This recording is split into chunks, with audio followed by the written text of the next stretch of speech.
Kemajuan peradaban yang dicapai manusia meniscaykan manusia untuk dapat menjalani kehidupannya dengan lebih mudah lagi. Semua aspek kehidupan manusia telah disentuh oleh teknologi. Begitu pula dengan komunikasi. Komunikasi yang tadinya sangat terikat oleh ruang dan waktu menjadi tidak lagi terikat ruang dan waktu.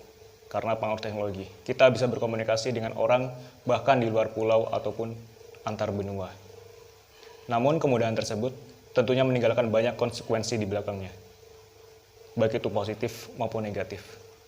Tugas utama kita adalah untuk beradaptasi. Implementasi teknologi komunikasi dimulai dengan proses inisiasi. Sebagaimana yang telah dipaparkan oleh Everett M. Rogers, inisiasi merupakan langkah awal. Dapat kita lihat pada proses awal diperkenalkannya teknologi komunikasi, sebagai contohnya adalah handphone. Di saat awal diperkenalkan, handphone masih menjadi sesuatu yang asing. Masyarakat masih bertanya-tanya, bagaimana bisa dari hanya melalui genggaman tangan saja kita bisa berkomunikasi. Proses inisiasi berarti merupakan suatu proses mempertimbangkan segala teknologi yang ada. Di sini manusia berusaha untuk dapat mendefinisikan apa itu teknologi dan juga apa saja manfaatnya. Di dalam proses inisiasi terbagi menjadi dua bentuk. Yang pertama yaitu setting agenda. Pada fase setting agenda, masyarakat masih menimbang dampak negatif ataupun positif dari teknologi tersebut. Masyarakat masih mencari informasi tentang apakah teknologi ini bisa dipergunakan untuk kemaslahatan bersama dan tidak menimbulkan efek negatif ke depannya. Sebagai contoh, pada awal diperkenalkannya handphone, masyarakat masih mempertanyakan apakah handphone memiliki banyak dampak negatif, apakah handphone masih memiliki banyak kekurangan di samping kelebihan-kelebihannya. Maka dari itu proses setting agenda menjadi hal pertama. Setelah proses setting agenda, maka akan muncul lagi proses matchmaking atau proses matching. Proses matching di sini masyarakat mulai melakukan riset. Masyarakat mempertimbangkan lebih dalam apakah teknologi tersebut mudah dijangkau ataupun mudah diakses oleh semua kalangan. Setelah proses inisiasi selesai, maka lanjut ke tahap berikutnya, yaitu proses implementasi. Secara bahasa, implementasi diartikan sebagai penerapan. Penerapan dari teknologi sendiri merupakan proses yang tidak sebentar. Butuh adaptasi ke tahap ini. Di dalam proses ini terdapat beberapa tahapan. Yang pertama adalah redefining. Redefining berarti mendefinisikan kembali hal-hal yang kiranya berkaitan dengan teknologi. Apakah teknologi itu benar-benar dibutuhkan? Apakah teknologi itu relevan dengan hidup kita? Kita mengkonstruksi kembali makna-makna teknologi yang kiranya berkaitan dengan hidup kita. Pada studi kasus tentang e-commerce, kita mendefinisikan kembali apakah layanan e-commerce itu memang benar-benar urgent untuk dapat diterapkan. Dan apakah kebutuhan e-commerce itu relevan terhadap kehidupan kita sehari-hari dan dampak negatifnya apakah lebih kecil. Setelah proses redefining, maka lanjut ke tahapan berikutnya, yaitu clarifying. Clarifying secara bahasa berarti memperjelas ataupun memperjelas segala hal yang berkaitan dengan teknologi baru yang diadaptasi oleh masyarakat. Pada studi kasus e-commerce, clarifying berarti masyarakat telah mengetahui seluk-beluk ataupun layanan-layanan yang ditawarkan oleh e-commerce tersebut. Setelah tahap clarifying selesai, maka lanjut ke tahapan berikutnya, yaitu routinizing.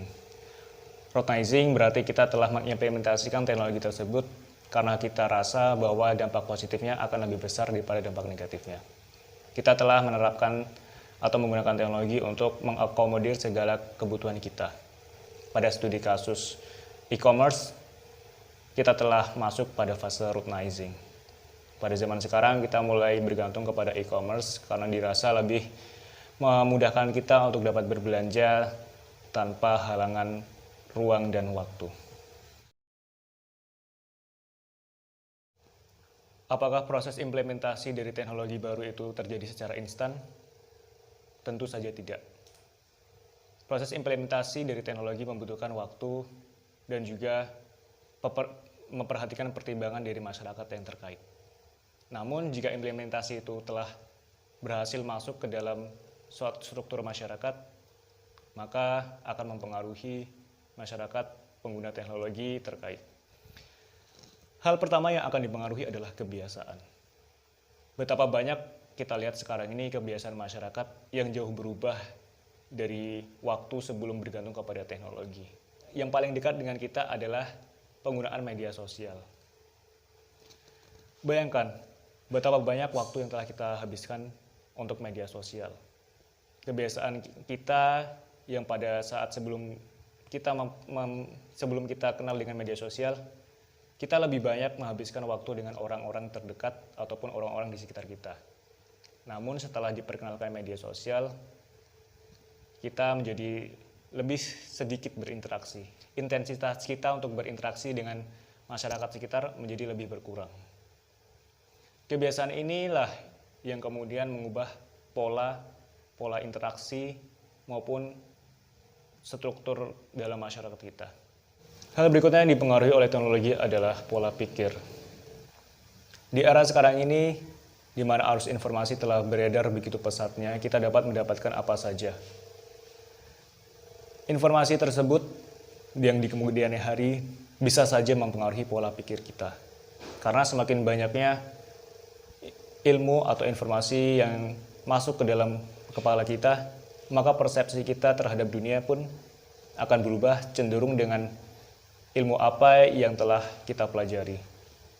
Sebagai contoh, di era keterbukaan informasi di sekarang ini, terutama penggunaan sosial media, kita dapat menemukan berbagai isu-isu yang timbul maupun yang gencar digerakkan oleh kalangan aktivis sosial media. Kemudian hal selanjutnya yang dipengaruhi oleh proses difusi teknologi komunikasi adalah kemapanan. Konsep kemapanan telah jauh berubah semenjak diperkenalkannya teknologi komunikasi. Akses untuk mendapatkan kesempatan ekonomi yang lebih luas menjadi semakin mudah. Kita diperkenalkan dengan teknologi yang dapat menghubungkan kita dengan orang lain. Kita dapat bertransaksi apapun dalam hal itu. Maka dari itu, untuk dapat meningkatkan taraf ekonomi baik secara individu maupun sosial menjadi semakin mudah. Konsep kemapanan yang pada zaman dahulu sangat dibatasi oleh akses komunikasi dan hanya dikuasai oleh sebagian orang yang memiliki akses modal, sekarang menjadi lebih terbuka. Sekarang setiap orang memiliki akses terhadap modal karena komunikasi yang terbuka tersebut. Apakah di antara kita pernah berpikir, mengapa kita bisa menggunakan teknologi komunikasi seperti sekarang ini? Tentu kita menggunakan teknologi komunikasi, kita melewati pasang surut, mulai dari pengenalan sampai sekarang kita bisa menggunakannya secara bebas dalam kehidupan sehari-hari. Teknologi komunikasi tentunya membutuhkan waktu untuk dapat digunakan oleh masyarakat luas. Tahapan inilah yang disebut dengan tahapan pengadopsian dari teknologi komunikasi.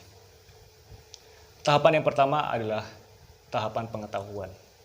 Pada tahap ini masyarakat telah mengetahui dan juga ada sebagian masyarakat yang belum mengetahui bahwa teknologi komunikasi telah ada dan beredar di kalangan masyarakat. Kita ambil saja penggunaan sosial media. Pada saat awal diperkenalkan sosial media masih banyak yang belum mengetahuinya, apalagi untuk dapat menggunakannya. Maka dari itu tahapan pengadopsian akan berlanjut kepada tahap selanjutnya, yaitu tahap persuasi. Pada tahap persuasi, sebagian masyarakat telah mengetahui eksistensi dari teknologi komunikasi. Kita ambil contoh saja sosial media. Pada tahap ini, masyarakat telah dapat membedakan sosial media mana yang bermanfaat atau paling sesuai dengan preferensi mereka. Ada yang lebih suka untuk menggunakan Facebook, ada juga yang lebih suka menggunakan Friendster, Twitter, maupun Instagram. Pada tahap ini masyarakat cenderung mempertimbangkan apakah sosial media ini memang benar-benar bermanfaat atau hanya merugikan saja. Untuk itu berlanjut kepada tahapan selanjutnya, yaitu tahapan pengambilan keputusan. Dari sini masyarakat mulai berpikir apakah mereka akan menerima ataupun menolak teknologi komunikasi baru ini. Masyarakat telah mulai kritis terhadap hal-hal baru yang ditawarkan oleh teknologi. Pada kasus sosial media, masyarakat telah mulai mengambil keputusan apakah menggunakan sosial media ini ataupun meninggalkannya. Karena pada dasarnya masyarakat ingin memaksimalkan segala dampak positif yang mungkin timbul dan menghindari segala bentuk dampak-dampak negatif lainnya. Setelah mengambil keputusan ingin menerima ataupun tidak menerima, maka proses pengadopsian berlanjut kepada tahap implementasi. Tahap implementasi berarti masyarakat mulai menerapkan. Jika yang menerima teknologi baru, maka mulai menerapkannya dan menggunakan dalam kehidupan sehari-hari. Tidak terkecuali dengan aspek-aspek yang berkaitan dengan hal-hal teknis sosial media. Mereka menjadi lebih paham lagi dan juga mulai melakukan rutinisasi penggunaannya secara masif. Setelah tahap ini selesai, maka akan berlanjut kepada tahap selanjutnya, yaitu tahap konfirmasi. Masyarakat akan menilik dan mengevaluasi apakah teknologi yang telah dipakainya memiliki dampak positif dan merupakan urgensinya untuk menggunakannya. Apabila dampak negatif yang lebih banyak timbul, maka akan ditinggalkan. Juga sebaliknya, apabila dampak positif yang timbul, maka akan terus digunakannya. Dalam konteks sosial media, kita telah sampai pada tahap konfirmasi. Sosial media telah memiliki miliaran pengguna di seluruh dunia. Dari situ kita dapat mengambil kesimpulan bahwasanya pada tahap konfirmasi masyarakat dunia lebih mempertimbangkan bahwa sosial media memiliki banyak dampak positif. Walaupun di sampingnya memiliki dampak negatif tersebut masih dapat untuk diatasi dengan cara-cara yang wajar. Teknologi komunikasi tak hanya mempengaruhi manusia sebagai individu maupun kelompok masyarakat, melainkan juga mempengaruhi dalam konteks organisasi. Organisasi memiliki tujuan untuk mencapai tujuan tertentu. Maka dari itu sudah menjadi keharusan bahwa teknologi komunikasi mampu untuk membantu organisasi mencapai tujuan yang mereka inginkan. Tonatzky dan Fleischer membagi proses implementasi teknologi terhadap organisasi menjadi 3 bagian. Bagian pertama adalah manajemen sistem. Manajemen dalam organisasi sangat dipengaruhi oleh sumber daya manusia di dalamnya. Tetapi bukan berarti teknologi tidak dapat masuk ke dalam dan mempengaruhi orang-orang yang ada di dalamnya. Teknologi sebagaimana yang kita ketahui telah memudahkan segala hal yang berkaitan dengan sistem administrasi maupun hal-hal lain yang kiranya menjadi hal yang sangat krusial dalam organisasi. Pada teori sistem terbuka meniscayakan